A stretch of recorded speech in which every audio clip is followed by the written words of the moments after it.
Thank you so much. It's so great to see many of you that I only saw virtually this month and exchange extensively emails. So it's great to be here and to get started with our School to University session.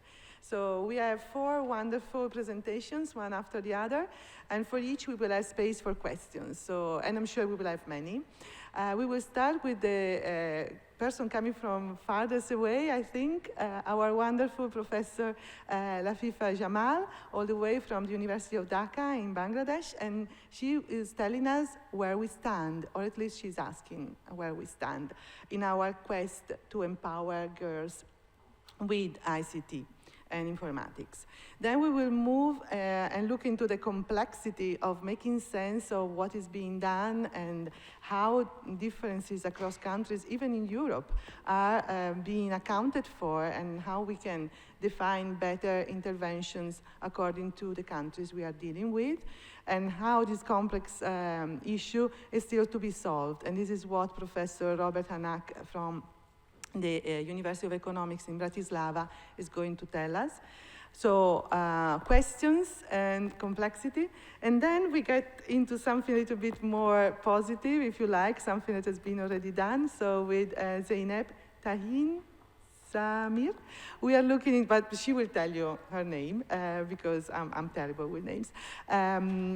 She will tell us about the various initiatives that are running and that can give us some information. And of course, I need to read it because I tried, but it's really difficult.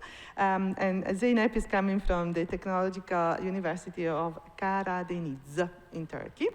And she's the co-leader of the Working Group 1, so you will see a lot of her today and tomorrow. And then finally, dulcis in fundo, as we say in Latin, we have a wonderful video, because unfortunately we are on a different side of the Atlantic, so it was very uncomfortable for our speaker to be with us live, from Katarina Pantic, and she is telling us, I don't want to spoil the story, but I just give you a hint just to keep you entailed into this. She's telling us the stories of some successful women in informatics and the ordeals and obstacles they had to face, and what we can learn from there. So I hope we can find many issues we can relate to, and we are working on, or would like to work on, but I give the stage to Professor Lafifa Jamal so that she can tell us where we stand now. So thank you very much.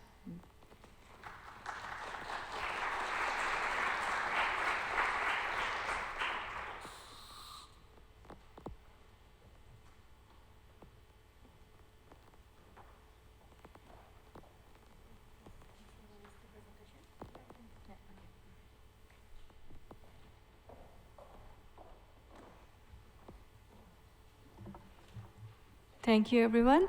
And it's my pleasure to be here from Bangladesh. And I'm Lafifa Jamal, Professor, Department of Robotics and Mechatronics Engineering, University of Dhaka, Bangladesh. And at the same time, I am actually serving as the President of Bangladesh Women in Technology. This is just a forum of tech women in Bangladesh. And today's my talk is, the title is the Empowering Girls Through ICT Education. Where do you stand? So I will mainly focus the situation of Bangladesh. And as we know that like the girls in STEM or girls in ICT, the situation is almost same throughout the world. This is the reason where we all are here. So I will just also give some focus on other countries also. So if I want to say some about the population of Bangladesh, it is very much densely populated country, 164 million people. And we have a very good distribution of male and female in Bangladesh. It's almost 50-50. 62% of our people lives in rural areas. And we have almost 30% of people who are in between 15 to 24 years old. So youth is almost 30%. And if we see the literacy rate, it's almost same for girls and the boys. Like it's a bit better in the urban areas. So in urban areas, our female rate is 77%, and The male literacy rate is 81%, and in the rural areas, it's 64% for female and 68% for male. So it's not that much difference. But what happens, we go to the university level. So in the school level, the percentage of male, female are almost same. But when we go to the university, especially when we go to for a STEM subject, we find that there are almost 25% women who are pursuing their studies in ICT education. But when we go for the professional side, we get a big dropout, almost 50% dropout. So we find that almost 10 to 12% women are in profession. So if we see the labor force of Bangladesh, like in 2016, it was 16% women who was participating in the total labor force, but in 2019, it's 36% on women. So in White Eyes, we can say that there's a big jump from 16% to 36%. But actually where they are working, mostly they are low-skilled women who are mainly contributing in our ready-made garment sector. We know that Bangladesh is the third largest ready-made garments exporters in the world. So mostly the women works in the ready-made garments sector field. So these are not the women who are in ICT, who are in mathematics, or who are in engineering field. So if we see, so this is the situation of women. So if we see the world statistics, this is taken from our website, like 40% of women global workforce are there, but only 70% in women in tech. We have 34% STEM graduates. The alarming thing is that only 3% women wants to take tech career as their first preference. So they are pursuing the studies in tech subjects, but they don't want to pursue their career in tech subjects. So in our country also, we found that they are going to other multinational companies or other banks, but they are not participating like in ICT core subjects. We took one survey among the computer science students in our country. Only 1% female says that they want to pursue their career as a programmer. So we wanted to ask, why don't you want to pursue your career as a programmer? So they said that programming is a bit tough. It's mainly for the boys. So a girl who are pursuing the studies in computer science, they say that it's mainly for the boys. So this is some problem of the perception, our socio-economic problem or socio-cultural problem. Like when we say about the ICT giants, so what names come to our mind?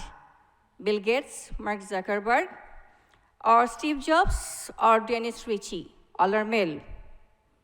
When we want to say some name of the scientists, what happens? Albert Einstein, Newton, Isaac Newton, or Charles Darwin, or Stephen Hawking.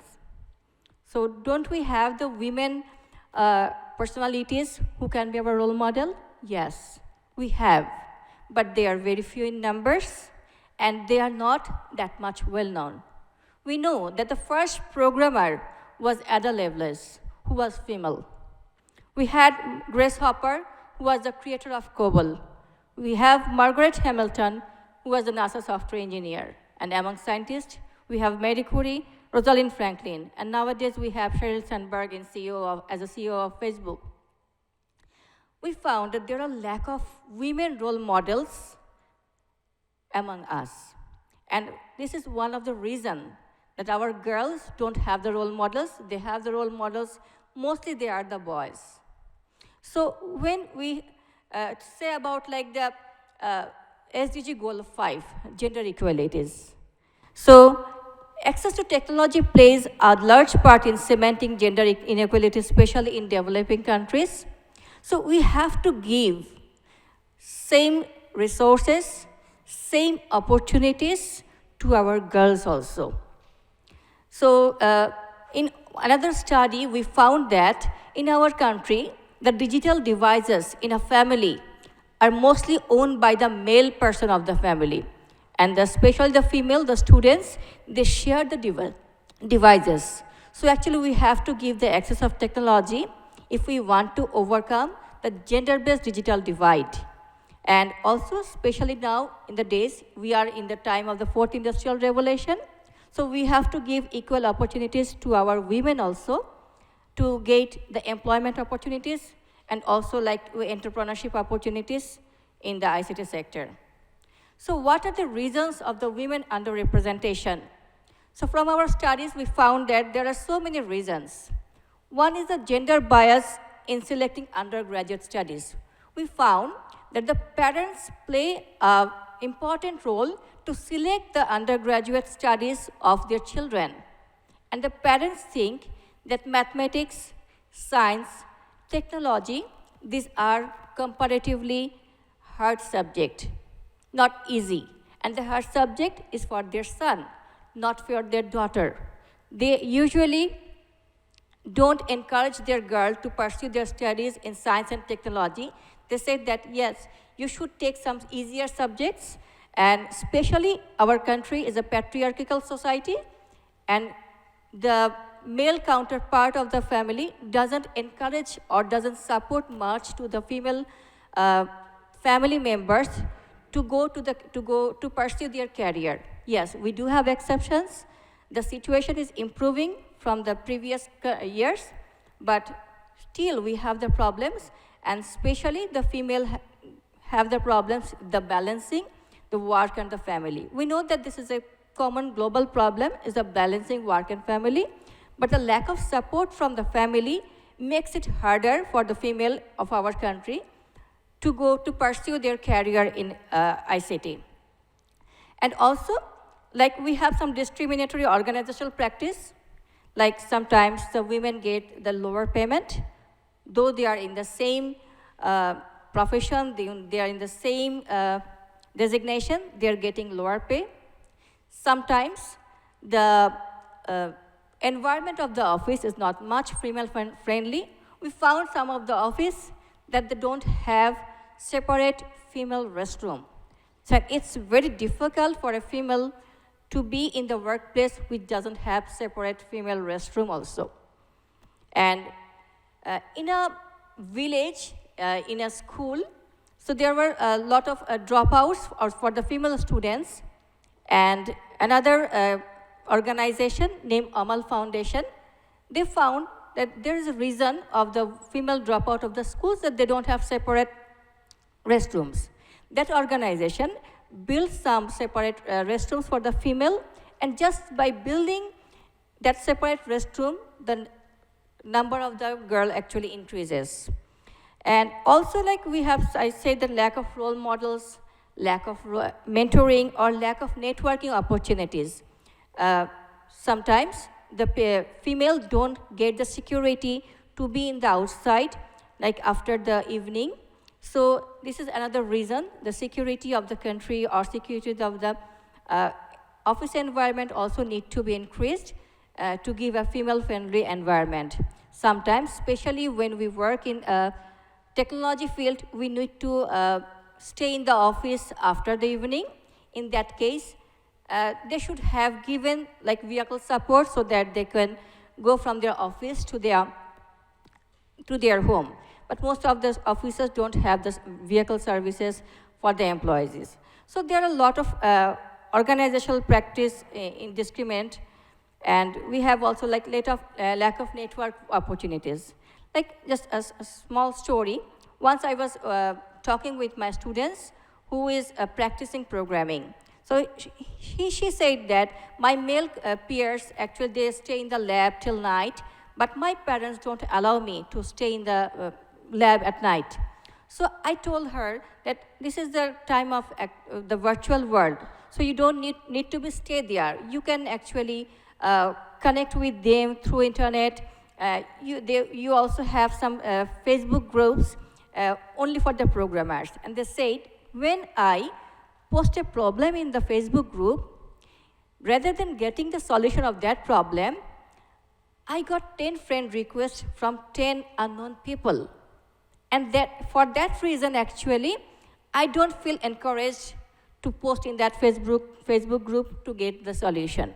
So there are a lot of problems. So actually, how we can overcome those problems? There's some recommendation, like we can change our girls and young women's self-concept, but it cannot be changed in a day. It takes a series of actions, series of programs, and also we need to encourage our guardians, our teachers also, to motivate our girls and young women. And like we need to provide training for education providers and teachers to change the gender stereotypes, so that we don't discriminate the male and female in the family and also in the society. We need to connect them with the female role models. Making the internet safe is also a very good point, because online women harassment is increasing day by day, and sometimes the parents don't get comfortable to give internet access to their daughter because the internet is not safe place sometimes. So we need to educate them how to use internet safely, and we also need some policy for online women harassment also. So we also need some, we can also introduce scholarship for women in STEM. Like Bangladesh government, they were able to increase the literacy level of female by offering different type of scholarships. So we can also give some scholarship for the girls who are pursuing their studies in STEM or in ICT. So a lot of things we can take. So we have another organization, BDOSN, Bangladesh Open Source Network. We have different programs. So the program name is Missing Girl, Missing Daughters, and we introduced that program in 2015. And we offer a lot of programs from school-going children to the university students to promote ICT and STEM education. Here are some glimpses of the program. Like we start from the scratch programming for kids. We do have program for both male and female, but we do emphasis more for our female students. So we start from scratch programming for kids. We do have some activity on robotics. We do arrange Bangladesh Robot Olympiad, and also some Arduino-based programs, IoT Fiesta, to promote women in STEM education. We do also arrange like science competitions, science congress, Bangladesh Science Olympiad, to encourage female participants in STEM. We do have like high school programming contest. So it's for both male and female. And we are happy that Bangladesh government is also sponsoring us for this National High School Programming Contest. And we do have a separate program for the female. So this is called Girls Programming Contest, National Girls Programming Contest. So the person in the front, he is our ICT State Minister. So actually our ICT division, the Ministry of ICT, they are helping us a lot to promote the young girls in ICT education. And like we don't only organize the competition. This is just a competition, but we do arrange a lot of programming workshop, programming seminars. Even we do arrange some residential workshop. For the COVID, we are stopping the residential workshop. Sometimes we do arrange now online programs. And see the result of introducing the Missing Daughter program in 2015. Like we arrange National Girls Programming Contest every year starting from 2011. In 2011, we got only 20 female students, 22 female teams to participate in the program.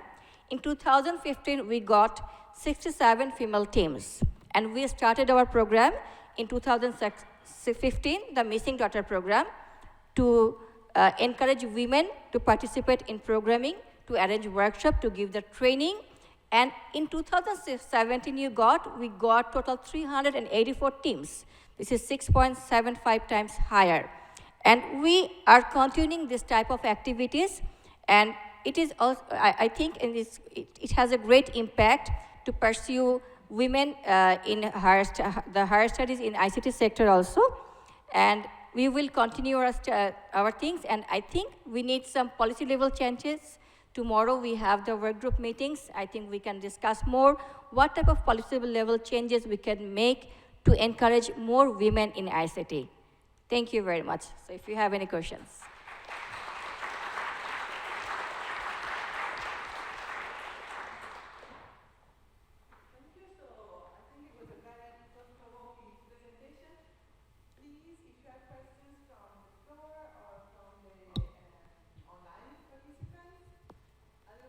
Yes. Yes, there is a question from online. There is a question from Andri Ianou from the Cyprus University of Technology. And she asks about the slide where were the countries. Are there data from all the countries? Because she thinks it should be used, these surveys across countries, to make a data-driven direction, these citations.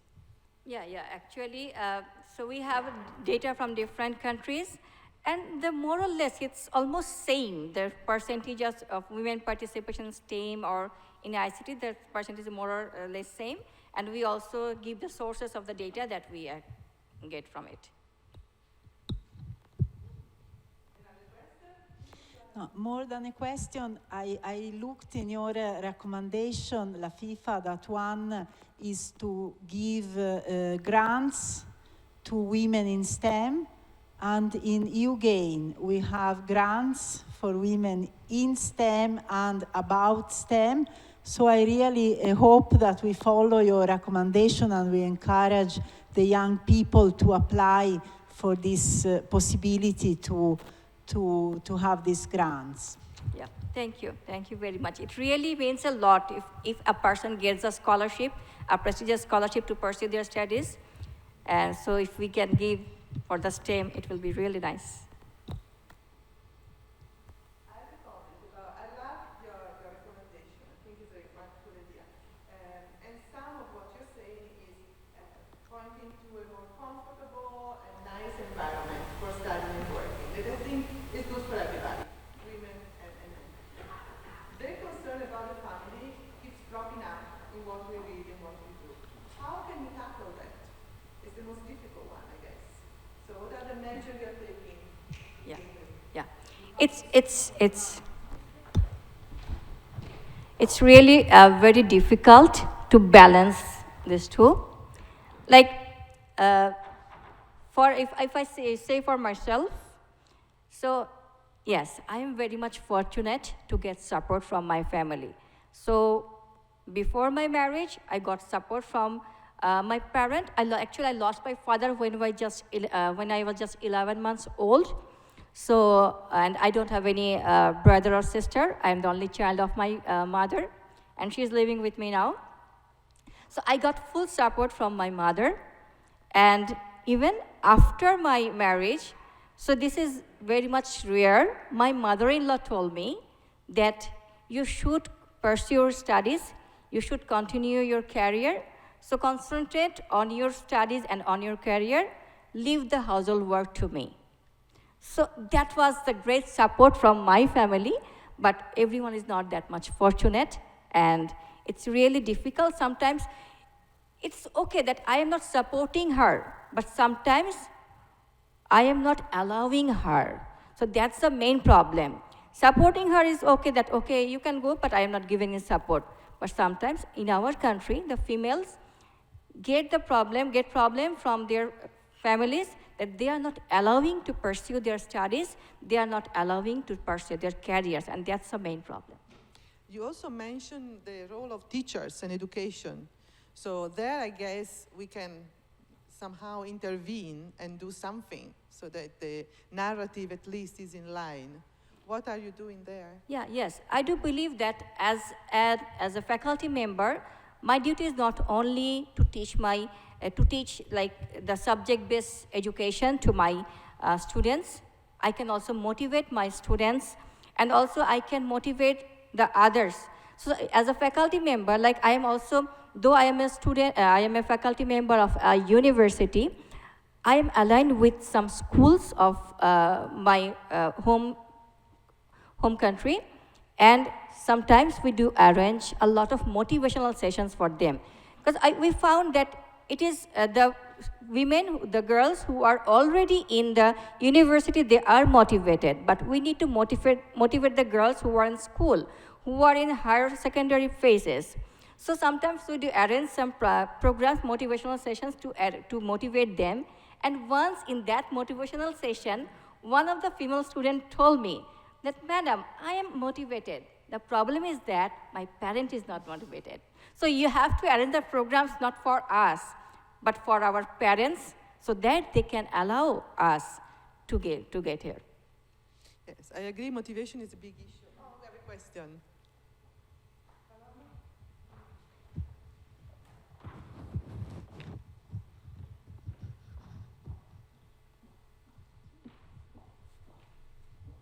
Well, thank you very much for your presentation. You were talking about education, but I think that maybe the problem is more in primary education when they do have teachers that are women, but when they move to secondary school, the ICT teachers are always male, and that's not very motivating. Maybe we have to do also something in the education schools to help primary school teachers and secondary school teachers to motivate girls, because they got motivated earlier. When they come to the university or they are in high school, they already have made a decision. So it's maybe a bit late. So I think, what do you think about trying to, I don't know if you can do anything, but maybe connecting with the education schools where they are preparing the teachers for our young kids? Yeah, especially in our country, like now the government make the ICT is the compulsory subject from school, from the very much from class 1 to class 12, and now they are actually having some programs to train up those teachers. As ICT is a new subject, so all the teachers are not properly trained to teach their students. So actually our government is taking some initiatives for the TOT, training of the trainers, so that they can actually properly educate them for their students. And especially with that program, we are also incorporating this type of motivational speeches so that they can actually propagate the message to others.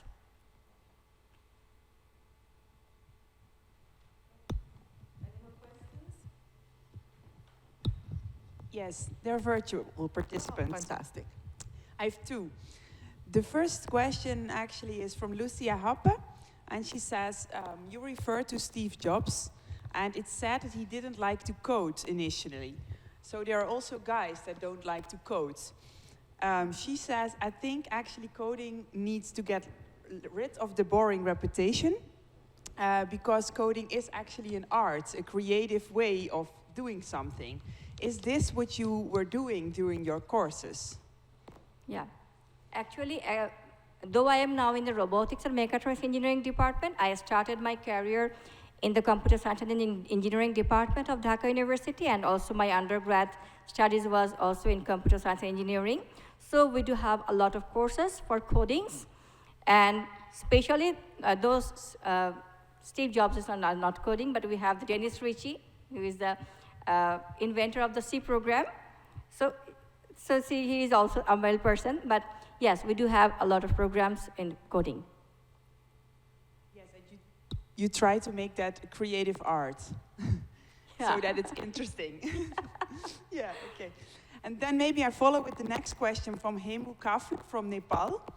And she says, when we're looking back now, when we see the current state of girls doing computer science compared to 10 years ago, are there any changes? And what do you see as the reasons in this respect? Yes, actually the number of girls pursuing their studies in computer science is increasing. And now we are saying that like 12% of girls are pursuing their career.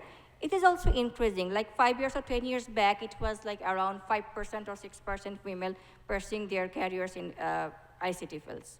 So both the number of students and the number of the professionals, female, are increasing in our country.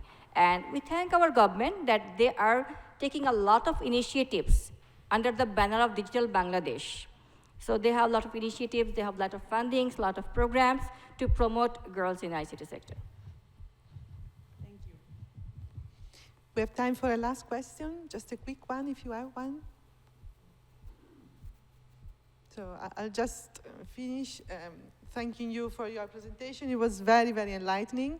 And I think we can all relate to what you're saying and to some of your measures. They are really useful, and we can revise those in our working groups that will happen tomorrow already, or now even.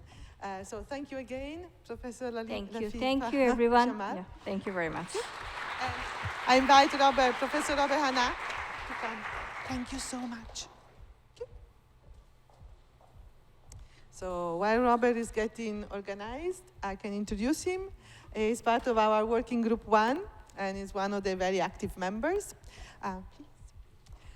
He comes from the University of Economics in Bratislava, and is going to tell us the complexity of the area we are dealing with in terms of making sense of differences across countries, cultural differences, and how these they influence the way girls feel about informatics.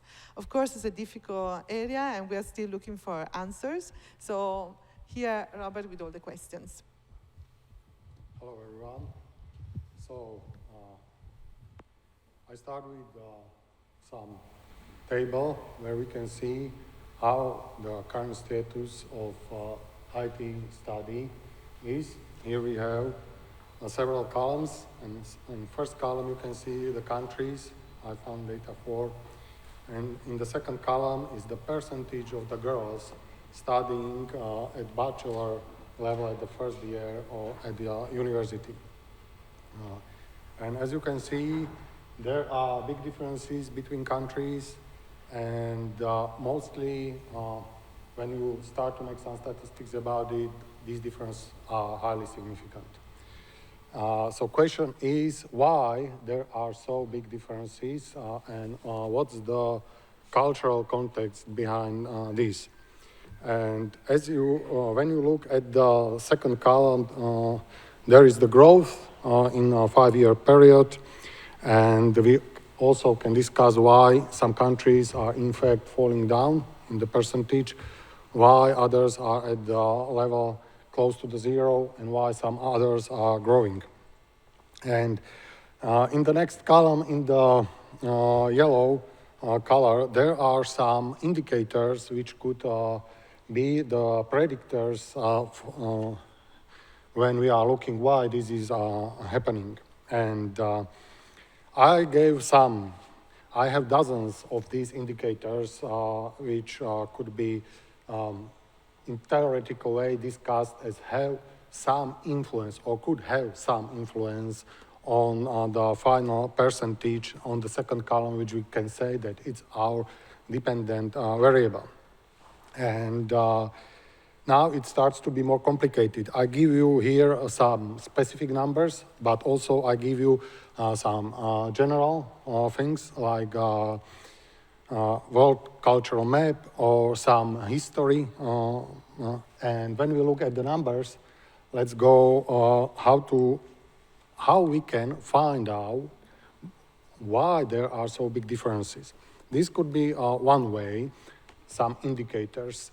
And we can test it by correlation studies, some explanatory studies.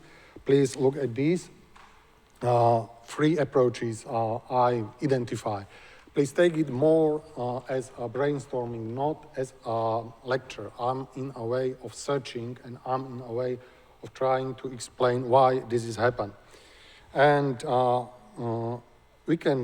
this was the first approach, is make some correlation studies, make some comparing some indicators. Then we can start to look at comparing the second approach, the comparing national scores. There are questionnaires, I will show you some, or some measurement inventories, measuring attitudes toward IT, measuring self-efficacy in IT, measuring many things in IT, and we can start to comparing countries in this specific thing. And the third thing is to identify, I will show you in the picture, the measurement tools such as gender, occupation biases, and start to compare countries in those. So when we look at the first approach at some numbers, just just the brief view how it could look like. So we can start to comparing countries according world value survey.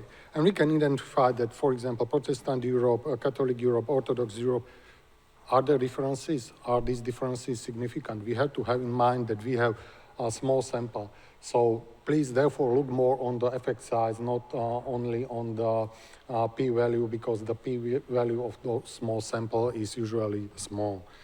So, and then we can start to create the regression models. Does these add something? And you can see here some few variables selected, some results of regression models. And you can see when we add few related independent variables, usually they are not very much significant. They are not adding a lot. But I will show you now some, not all, because there will be like, I have dozens of these indicators, and please look at the relationship between the specific indicator, which are usually on national representative sample or on national statistics, and a relationship to the percentage of the girls studying IT at the first year at the university. And you can see that I use, instead of Pearson correlation coefficient, Kendall-Stahl, and you can see that some of them are at medium level, but surprisingly, some of these are very close to the zero. And now the problem starts, how we explain for example, the gender employment gap in percentage has a high, very high relationship, 0.34. It is significant, which is very surprised because we have small sample. So there is a strong relationship, very strong. Question is, how we interpret that? Because what from the point of the culture, gender employment gap, how you interpret that? What is when you start to think more deeply about it, why less women are working in some country compared to another country? What's the reason behind that? And now you end up in the problems, yes, we found some relationship. Question is, how we interpret those? And we can start to create the clusters. When we create the clusters of some factors, which could be, when we create the clusters of some factors, which could be the predictors or in strong relationship with percentage of girls, then the problem of interpretation go up. So we can make it from statistical point of view, but I personally think it's very hard to interpret. When we take this, when we create some latent variables or identified some latent variables and try to measure it. And what starts to be very interesting, please look at the last part of the text. When we are creating complex models, multi-regression models, and when we are starting putting these factors as a predictors, we found that those models are able to explain between 80, 90, and close to 100% of variability. So yes, we can create something which is able to explain, in fact, with 80% and 90% has explanation power of explaining why that specific percentage of girls is studying IT. That makes, in statistical point of view, that's a fact. Now it starts to be more complicated how we interpret. So when we put all these into the model, that model will explain almost 100% of variability between the countries. So when we sum that, that's a general approach, And from these findings, we can say that yes, the culture does matter. We can measure it by many indicators. When we combine them, the effect is even stronger. How we explain them, that's a tough question. And it's a tough question from two parts. From one part is statistical. Everything you put into the model, yes, the model will be a good one, but statistical limitation, so we have to take into account. Second is theoretical explanation. Why we add this, why not that? Why so many, why not so few? Are they related? And when we look at more statistics, what about collinearity and things like this? Okay. All right, so that was the first question. Second question is, there are specific measurement tools which are measuring, for example, attitudes toward IT. And I was very surprised when I was doing the review study that firstly, it is closely related to the STEM studies, and the first indicators measuring attitudes towards STEM studies are almost 100 years old. So from the Second World War, and you can identify few between First and Second World War in the United States, simple questionnaires asking students at their 18 years old, what you would like to study. So there is plenty, I was surprised, of tools measuring this. And question is how good they are. These are some I found, because when you look at the years when they were published, some of them are almost 40 years old, or 40 years old. And they, from psychological point of view, I'm also a psychologist, they lack of the proper psychological rigor characteristics to be considered as our best tool. So some problems in validity, some problems not related to theory, which theory does not exist at that time, and so on, factor analysis, reliability tests. But still, there are many of them, and new are done. I will show you now some measurement tools to measuring, for example, attitudes and to measuring self-efficacy.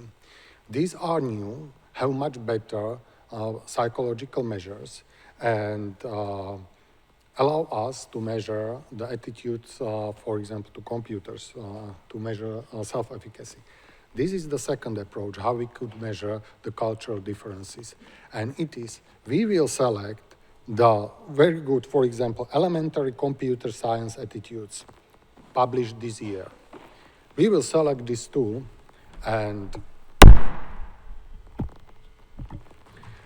we will distribute this tool in specific countries, and this tool, we start to comparing the results. And we can say, let's just example, the mean score in Germany is this, the mean score in Czech Republic is this. Is the significant difference between them? In which items? Where? And then we can have more detailed, more specified knowledge about the problem. So this is the second approach I recommend. But when we are here to do this, most of these questionnaires were published in one country, sometimes in second countries, to compare the Europe or European countries in these questionnaires. We have to know we have to have samples from several countries, and it should be representative sample. Okay, let's go further. And I think this third one is the best approach we can apply. And it is to understand the problems which were already identified as a problems, and to look if there are questionnaires or any measurement tools for that specific problem. And then we can start to compare countries in these measurement tools. For example, gender role stereotypes. We know this is the problem. We know there are some questionnaires for that, but they were not applied across European countries. So we cannot say that the gender role stereotypes in Germany are at that level, in Czech Republic at that level, in the Greece and that level. And we can identify the more specified approach. Please look at this slide. I know that it's hard to read, but I take it as a whole. It's a class approach from psychological point of view of predictors or determinants which influence occupational choices. So what influence that you decide to be a doctor? What influence that you decide to be an IT specialist? What influence that you would like to be a manager? And you can see plenty of factors. Many of them were already investigated.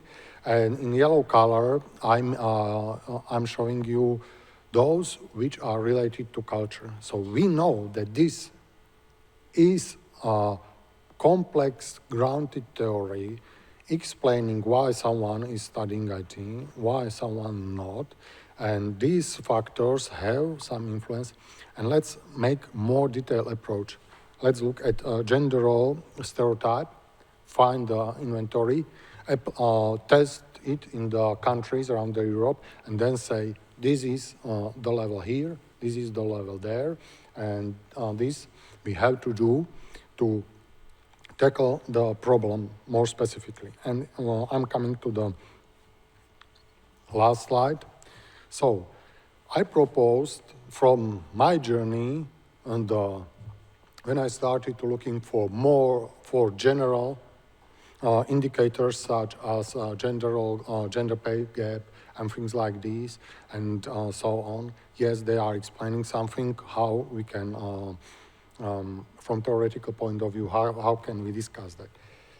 Let's look at, in a way that identify what is the specific problem in specific country, which factors, I gave you a few, levels of self-efficacy. I'm not good in programming. I get panicked when I see this kind of problem. Negative attitudes in this, gender role stereotypes. Let's identify them. And I'm in contact with a team dealing with policies, and they are doing a really great job. They identify so many studies. I read their papers. They are great. They are able to cover whole the spectrum of the policies. But I propose that if we identify, just the example, that in Slovakia there is low level of self-efficacy, then they can easily tell us, these are the inventory tools for improving self-efficacy, or these are the policy, how we can improve the self-efficacy, and then apply the specific policy for the Slovakia related to the self-efficacy. It will be, in my opinion, it's just subjective opinion, the most targeted approach, and the approach, I think, from my route of going and trying to handle this problem, the best way how to deal with that. So from my point of view, I came to this conclusion, and to solve it successfully, there need to be thinking and brainstorming in these 2 days to find out if it is worth it to follow this route. Do we have the capacity for that? And if yes, are we willing to make some specific your country research on representative samples of these specific things? And then we can say, in my country, this is the weakest point, and this policy should be applied. Thank you.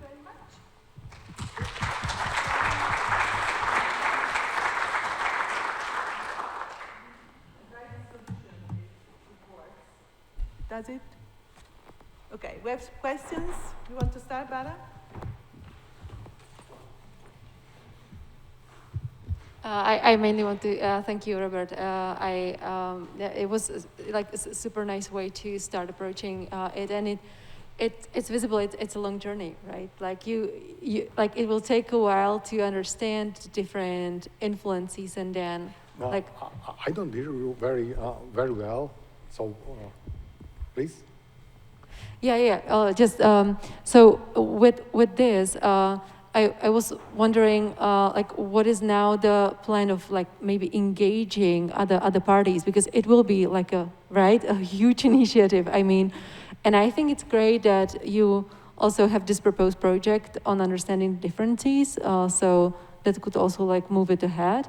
So now, like, how we could engage the rest of the action? Do you have like a plan how to like also distribute this understanding across the whole We action? will discuss all of the plans tomorrow at the Working Group 1 meeting, but we'll try to engage the rest of the community as well. So what I think is very remarkable of the work Robert is doing is that he's doing the hard work. Is looking into numbers, quantities, indicators, discriminant, and also looking at models. But is also looking into questionnaires and inventories for us to administer and collect fresh data. So I think it's fantastic, the order, because Professor Rafifa from Dhaka University was telling us how we have the same problem everywhere, and it is true. But what Robert is pointing out is that there are different aspects, different indicators, different factors that come from the cultural setting in each different country. So once we have this agreement and we have this very nice system with all the variables that are so many, we can start doing some intervention that will be very light, because as you know, the cost action is this kind of object, this kind of instrument. We don't have people doing work for us, but we have a lot of people willing to help, and it is fantastic. And so the plans will be, of course, defined a little bit better together tomorrow, that is the working group day. But what I think is remarkable and very useful is that Robert got started in getting all this information, all this data. We are living in a data science world, and we can use data to make sense of something. And from the making sense, we can move on into finding solutions. Yeah, one thing that I was also thinking, like Robert, I will be just happy to sit down on this like basic information you now have, because I was also like when talking to many people across different countries, I see like how deep the different influences actually go. Like, for example, in post-communistic countries, the involvement of women in labor market kind of like propagates as an information through these countries, or the length of maternity leave like propagates through different effects. And I believe that still there may be a lot of still like new, like engaging the knowledge of the people in the design. So I'll be just happy to sit down on that with you. I have some further thoughts to what I saw. And I would like to add one thing. So this is probably the first time the most people are here, and to see that there is some research line, cross-cultural differences. I'm very open to any ideas, to any proposition, what we can do. We can do it that way, other way, and so on. And the aim was to let you know that there is something is going on. I'm interested, I'm not. Can I add something or not? It's up to you, but that was the presentation, what the aim was this one. Okay, thank you. Thank you, Robert. We need Zainab up. Were there questions from the audience? Yes. There were. There was one question in the virtual audience from Simona Montagna, and she said, interesting presentation. Did you try to make this analysis for your country already? So that you have an idea about which might be the influencers for the ICT domain? In my country, for some indicators, I don't have data. For example, I'm from Slovakia, and Slovakia was not included in that country, so I have to collect specific data. I'm working on that, and we also are preparing the specific scientific grant with the team on psychologists. I'm trying to engage psychologists in this, and you will be very surprised what question and what proposals they are offering.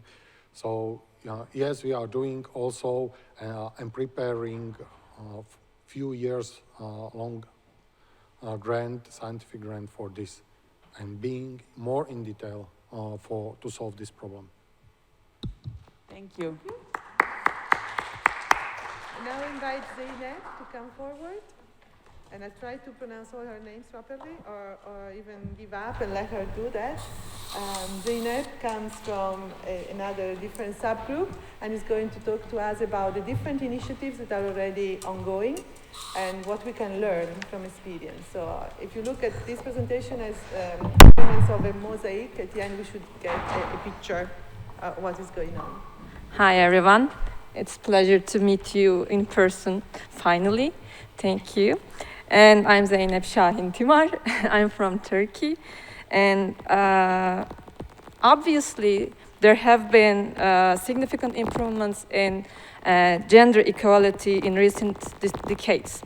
But still, there have problems, and it still continues to be a big problem in some areas such as health or education, business life, etc. And informatics is one of these areas, and where gender inequality and its effects are visible.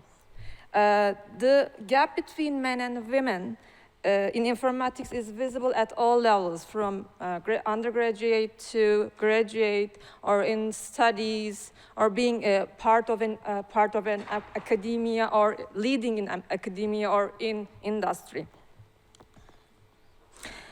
In EUGAIN, we are aiming to explore the ways towards gender balance in informatics, and to reach this aim, existing initiatives subgroup, which is inside Working Group 1 from school to university, has a role to investigate whether and how existing initiatives are successful in encouraging girls to choose informatics in their higher education. Actually, to fulfill this aim, we organized a meetup with existing initiatives, and for this meetup, we invited different existing initiatives from different countries, and at the end, we made this meetup with 8 different existing initiatives from 8 different countries. These initiatives were Chiquitas from Czech Republic, Girls for STEM from Spain, She Kozet Gittum from Germany, Habitat Derneği from Turkey, and sorry for the pronunciation, by the way, and Henrias Porum Dia from Portugal, Women in Tech Brussels from Belgium, Girl Think Tuzla from Bosnia and Herzegovina, and ITBIT from Slovakia. In the meetup, the initiatives presented about their motivation to start their initiatives and their initiatives work, the barriers and effective strategies they feel as initiatives, and the landscape of their country. Then all the participants discussed in the breakout rooms about the barriers in their country and effective strategies to overcome those barriers within 3 themes. These themes were role models, engaging education and learning environment, and these themes were determined by subgroup 1 regarding the literature. In the first theme was role models. In this theme, we discussed about the conservative gender roles and the missing role models within the context of inspiration. We discussed about family and teachers, and these are family and teachers in the context of encouragement, and in the context of effective strategies for role model barriers. We discussed about how and relatable role models shall be. Does the same age or same program or same aim are matter, goals are matter. We discussed about this. The second theme was learning environment. We discussed about the sense of belonging and confidence in the context of this theme. In the context of sense of belonging, girls-only spaces and like-minded peers were discussed as an effective strategies. And in the context of confidence, especially experiencing success was the prominent effective strategy. And the third theme was engaging education. We discussed about appropriate education content. Should it be more project-based, multidisciplinary, or how hands-on it has to be?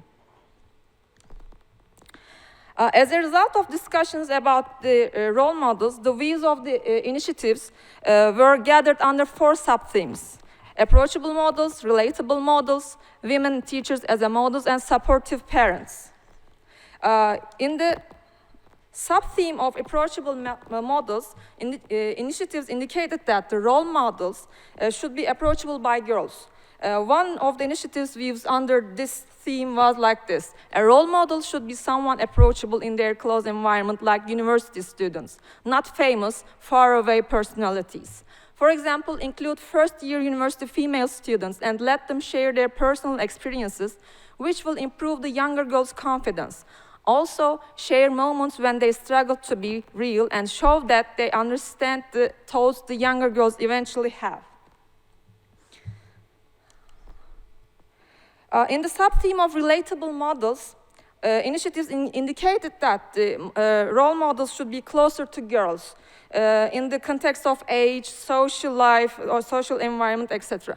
One of the initiatives viewed under this theme was: the closer the role models are to the girls, the higher the impact would be. If the teachers that are younger or with cool t-shirt, girls come. If they observe the teacher is geeky with glasses, they don't approach. In the sub-theme of women teachers as role models, initiatives indicated that the women teachers are more effective in a role model. One of the initiatives we was in this theme was like this: school teachers could be relatable role models, especially for girls for underprivileged backgrounds. However, there are only a few female teachers at school, especially for STEM subjects. Main touch points are schools to reach the girls from all educational backgrounds.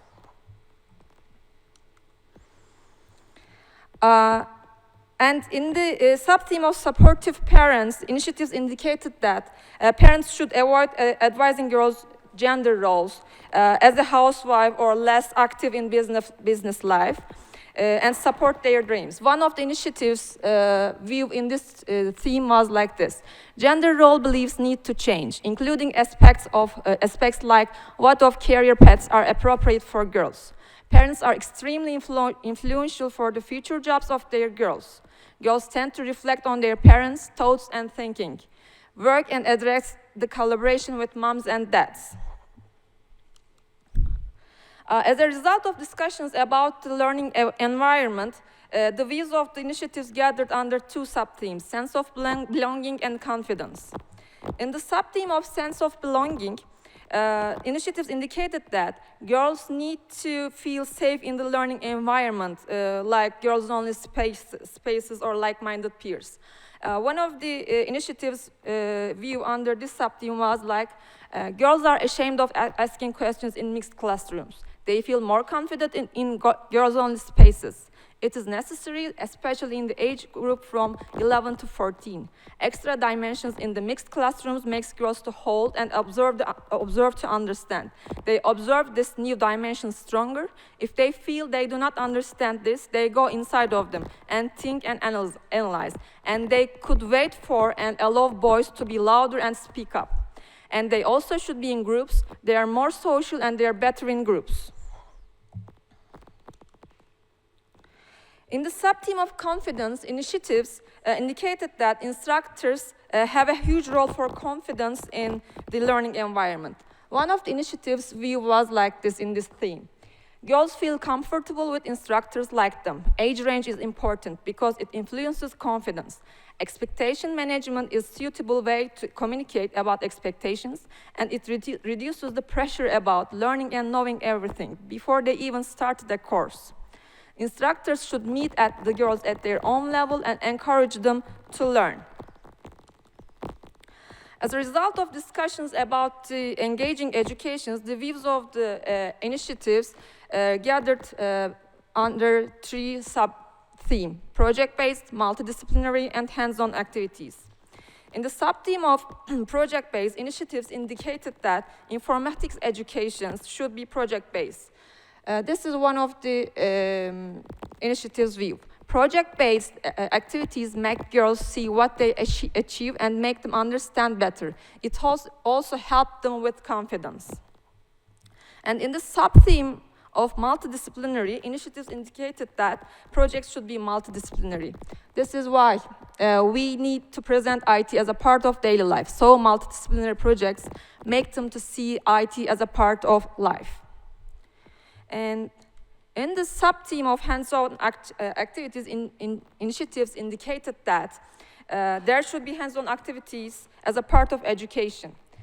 This is one of the initiative's view. Hands-on activities are great because they see the results and make them feel to be successful on the project. These are the results from our first meetup. We are planning to make another meetups during this year, and maybe it could be in a way of the focus group interviews, so we can gather more data. We are planning like this, and we will going to talk about this tomorrow. And these, yes, that's all. Thank you. If you have any questions, I can answer. I'm using this because I can leave the microphone ready for you to ask questions. So first, we want to ask Rina because I think your initiative is working really well, and my general comment is that I can see a paper coming up very soon from there. So Vara, please. I think you need the microphone. It is coming, of course, fantastic. Bara, can you move your mask? I can't understand because I couldn't understand what you said. Okay, it will. Is it working? Do you want to come up here? Yeah, okay, perfect. Yeah, thank you so much for presenting it. I just wanted to add to everybody that it was also a great experience to invite these initiatives. We would be definitely happy if any one of you is in contact with some initiatives in your local countries, because this was like a one-shot event that we would like to repeat if we collect the next numbers of initiatives. So it was like, I think the number was good for one meetup. Yeah. Like we wouldn't fit more because we wanted to give them really space to discuss. But like having the next rounds with more countries, like we have the contacts, but still we were not like so successful to connect with them. We believe that if some of you have some good contacts, it would be great to get in touch and continue with this activity. And I think especially like when we have the results from Robert, it will be really great because we can test some hypotheses on like what works. Yeah. So it was like, thanks a lot to Zeynep for extracting all these valuable insights. And also like what was visible when we were discussing with these initiatives is that they typically don't have language to describe what is actually the problem. They, like everybody repeats, role models. But you could see like with the decomposition that then like everybody means a different thing. Mm-hmm. Like everybody just says, I think family and role models. Like it's what everybody was saying. But then when we started to giving them language, like what specifically, then it made a difference. So when having the data from Robert, it will be even more useful, I think. Thanks so much. Thank you. Thank you, Bara. Any questions from the online community? Not yet? I think there's one from there. Oh, fantastic. There.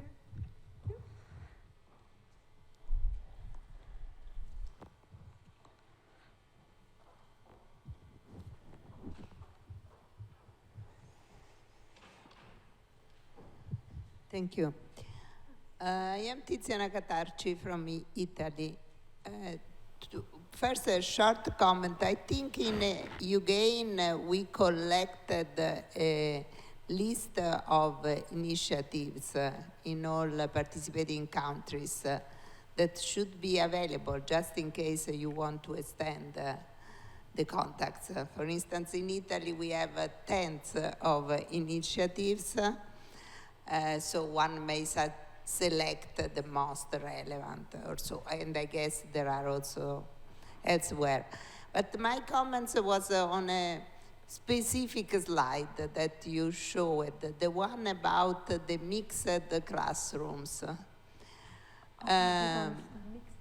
Mixed classrooms. Okay. So in the slide, it is written that the girls are ashamed of speak in mixed classrooms. So I didn't understand if this was a suggestion towards letting them staying in among themselves, that I think is deeply wrong, because the idea is that this is a result of hundreds of years of this kind of politics, and how could you expect that the girls lean up if we think that they should be in a separate group? So, but I didn't understand if this was just a consideration or the idea was to continue like this. Okay, this was what we gathered from the initiatives. I mean, they said these are their experiences, and they experienced this. Like, I mean, like they said in the slide, this is their experiences. They said that they observed that girls feel safer in those kind of environment, and we reflect this like this. So this is not a conclusion. I think it's a very controversial topic, of course, and I think there are different points of view, and I think there are also different initiatives going on. Some where the separation goes on forever, some where there is an initial comfort zone, if you like, for women, and then there is a mixture. So I think it all goes back to what the first presenter was saying. We need to build an environment that is comfortable and safe for girls. But it's also true, we don't want to segregate girls. Yeah. So I guess we have to find the right measure in between. Bara? Yeah, so I just wanted to add one thing that the initiatives typically worked at extracurricular, like outside the classroom, as like informal education. I think that could have like made a difference, because for those, they typically work with the girls who otherwise do not join computing in the school. So I think it's great to have it mixed at the school. And for those who just drop out because they don't feel comfortable, then typically like they land in those organizations. So that's also something that could have influenced the suggestion. Because in those organizations, it makes sense because they take the girls who dropped out of the education system otherwise. So it was definitely not a recommendation for the general classroom. Yeah, it was just insights from the initiatives. It's a topic we need to discuss tomorrow. Yeah, maybe, I mean, it could be a baseline for start. Exactly. And then, mix the classrooms. No, but I think models, comfortable environment are all very important issues to discuss tomorrow. So thank you, Zainab, very much. Thank you. Okay, now we have the Dulcis in Fundo presentation by Professor Caterina Pantic. She comes from the Weber University, Weber State University, and unfortunately she cannot be here. So I guess I need some help to get her video started, and then you will enjoy a very nice presentation with stories of women in informatics.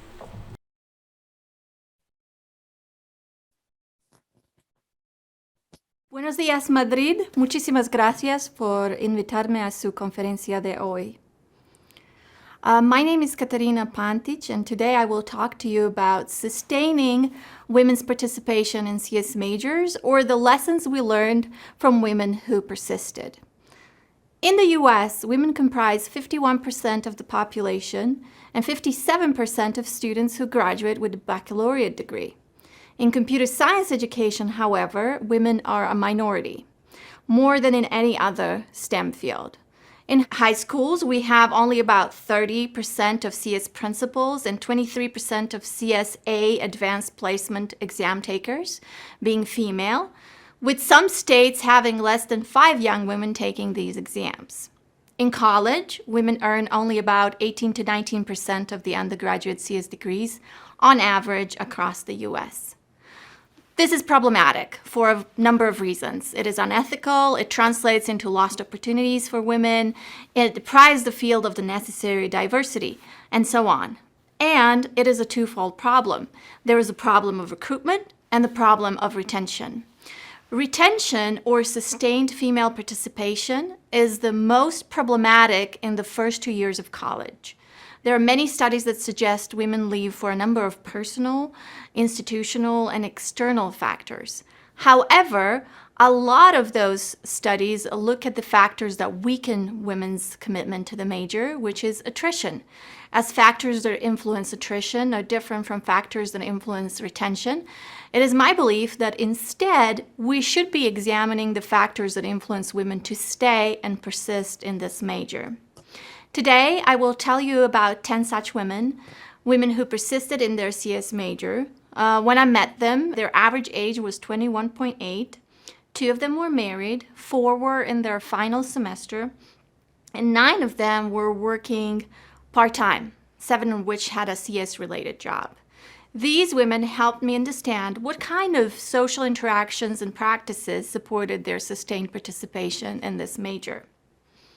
Let me start by introducing you to some of these women, all of which are now successful professionals in industry. This function represents Jane's journey. X-axis represents different events inside the major, and Y-axis represents her level of excitement with the major. So you can see that her journey was full of fluctuations. She started the major very excited. She spoke to the advisor, she spoke to her friends, this is what she wanted. And since she was always a good student, she did not doubt her ability to do it. However, since she never did any coding before, she really struggled with the introductory courses that were surprisingly not designed for beginners, according to her. She worked 60+ hours a week to catch up, sought help in the tutor lab, and she was so stressed that she got seriously ill at the end of her first year. She passed all the courses, but at the end of year 1, she seriously doubted her choice of a major. So in year 2, she started taking business classes and introducing regular sport into her life to achieve that balance, work-life balance. At this point, she was thinking of changing her major. Luckily, she went to a career fair where she got recruited for internships, and she found a female faculty mentor who started creating opportunities for her and provided her with a much-needed emotional support. Both of these things helped her gain legitimacy. However, instead of this being a good thing, she got challenged and teased by some male peers who believed she only got the internship because she was a woman, a diversity hire. Even though these incidents crumbled her confidence a bit, she decided to tutor and help others and joined the ACMW, which is a student association for women in CS, to help other women persist and succeed, both of which gave her a sense of fulfillment. She also partnered with another female student to study together. Classes started making sense, and she slowly developed a sense of accomplishment. The second image represents Joanna's journey. Unlike Jane, she never doubted her choice of a major. She chose this major from day 1, but she also had no prior programming experience. As a result, her first year in the program was also very challenging. She felt lost at times, overwhelmed by a lot of information, and with no deep understanding of how everything is related. To overcome that feeling, she actively visited the tutor lab and sought one-on-one meetings with her professors. Finally, she started to have fun in her classes, applied the knowledge she gathered, attended hackathons, and she found her first job in industry. But she was also enjoying working on assignments alone because this allowed her to pursue her other passions like skiing and biking. In her own words, she would go skiing all day and then sit in Starbucks at 5 p.m. to work on homework. Finally, this is Shelby's journey. She started her college career in electrical engineering with full support from her father, who always told her she could do whatever she wanted. Her mother, on the other hand, did not believe engineering was a good career for a woman, and to compromise, Shelby switched her major to CS. as a more mommy-friendly career. She finished her freshman year at a community college and took a break to spend 18 months in Germany doing church-related work. Coming back to the university was rough, so she found a study partner that helped her reacclimatize to the college. Finding her first internship was hard, so her dad stepped in to help her. It was that first experience that helped her develop her own sense of legitimacy. As a shy person, she said she did not need a lot of peer support, but she did practice reaching out to online communities a lot. Now, these are just 3 of the stories that I analyzed. As you can see, these women had many differences in their background and experience. However, they also had many similarities in terms of social interactions and practices that supported their retention. Now, why did I look at social interactions and practices? According to Levin Wenger, it is practices and interactions that support learning inside communities of practice. I see CS majors as communities of practice and retention as an ongoing participation in that community. To become a computer scientist, therefore, a woman not only needs to become knowledgeable, but she also needs to gain access to the right learning opportunities, and she needs to be acknowledged as a legitimate member of the community.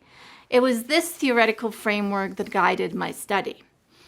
So, what did I find? When it comes to social interactions, these women mentioned several types of social interactions that supported their retention within the major. Positive interactions with their peers, both male and female, were the most prominent and the most important, making 58% of the meaningful interactions that they mentioned. Their peers supported their retention academically and emotionally. Next, positive interactions with faculty were also important for their persistence, as they also provided them with legitimacy, educational support, and encouragement. What was particularly interesting to me was that all women used the tutor lab during the first few semesters. So during that period of initiation into the community of practice.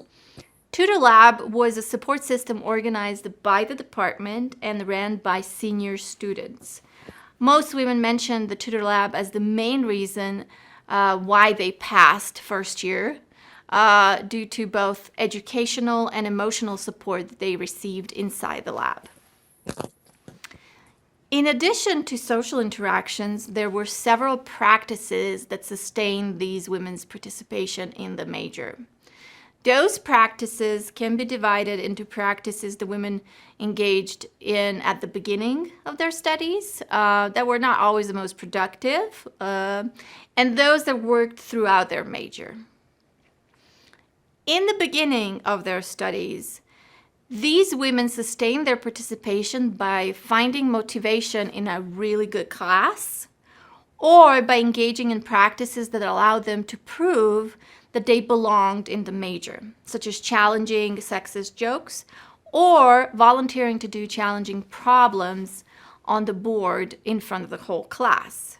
Mind you, this was not always the act of proving to others, but also proving to oneself that they belonged.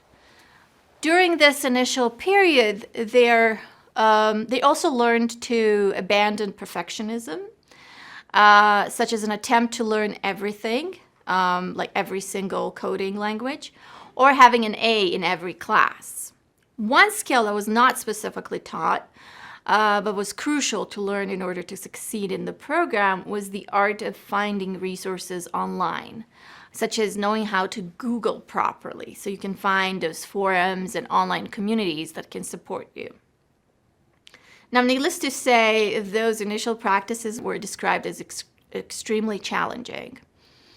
The practice that really helped them stick to the program, to use their own words, was when they found a job in the field.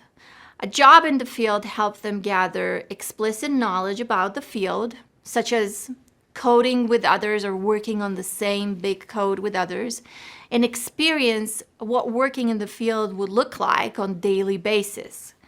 Another practice that was mentioned as beneficial was the so-called lone wolf approach, to use their own words again. In other words, in addition to all the educational and emotional support they received from their peers, tutors, and faculty, most of these women felt comfortable spending hours working on their own. Also, very important for their persistence was the art of finding and maintaining work-life balance. For some, that meant skiing. For some, it meant having a minor in a different field, such as German. And for some, it meant making sure you have time for friends and family. Sounds familiar, right? But the practice that emerged as the most important was the practice of finding legitimacy, or being acknowledged as a legitimate member of the community, whether it came from their faculty and peers inside the major or inside their work community. It was these moments that were the most crucial for their sustained participation in the major. Interestingly, this process was bidirectional. As much as it was important to receive acknowledgement from others, most women also felt the need to develop the feeling of competency from within. For that reason, they actively engaged in helping others, because this kind of helped them gain that or get that legitimacy from within. Now, if we reflect on that, we will realize that these women's retention in CS Major was not a matter of learning and receiving support within one community of practice. Actually, it was a result of multi-membership. Yes, the majority of their learning happened inside their major, where they were supported by their peers, by faculty, by tutors and other, but it was also heavily supported by their work community, family, and external friends. I already discussed the role of work community, but I also found that positive support from their family and external friends was very important. One person that emerged as particularly important for many women was their father, who often served as a broker between different communities. Someone who would either introduce them to CS when they were young, help them find a job in the field during the major, or provide external educational support for some classes. Now, knowing all of this, how can we help more women persist in their CS major? As it happens, there are many things we can do, but I will use this opportunity to emphasize a few. One, we can make sure that we organize a tutor lab for new students. And we can train those tutors to not only provide educational support, but to provide encouragement as well, and to refrain from sexism in any shape or form. Two, we can be cognizant of our own faculty role in the retention of women and make an effort to provide emotional in addition to educational support. So we help these women develop a sense of belonging in the community and feel acknowledged.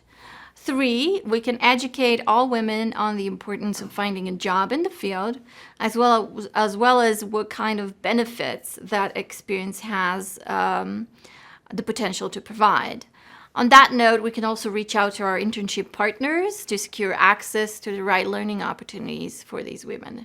An internship should not be an experience where they serve as assistants, but they should really be immersed in practice. Four, women mentioned the art of finding resources online as something that was not directly taught, but that developing this skill was crucial for their retention. It was almost like a milestone. The same goes for establishing work-life balance. These practices are something that we can both teach and support in our classes, as we all know how important they are for any person, regardless of the major. And finally, and most importantly, we can model and nurture a culture where acknowledging women as legitimate members of the community is imperative. I had many gratifying conversations with young men who would initially challenge my work and were questioning why I pushed women into this career that they obviously did not want. So we have to take and create opportunities to to have those conversations, to legitimize female presence, and to explain why diversity is important for the CS field. Those are just some of the lessons we learned from women who persisted. Thank you for watching, and feel free to send me your questions. Saludos de Weber State University.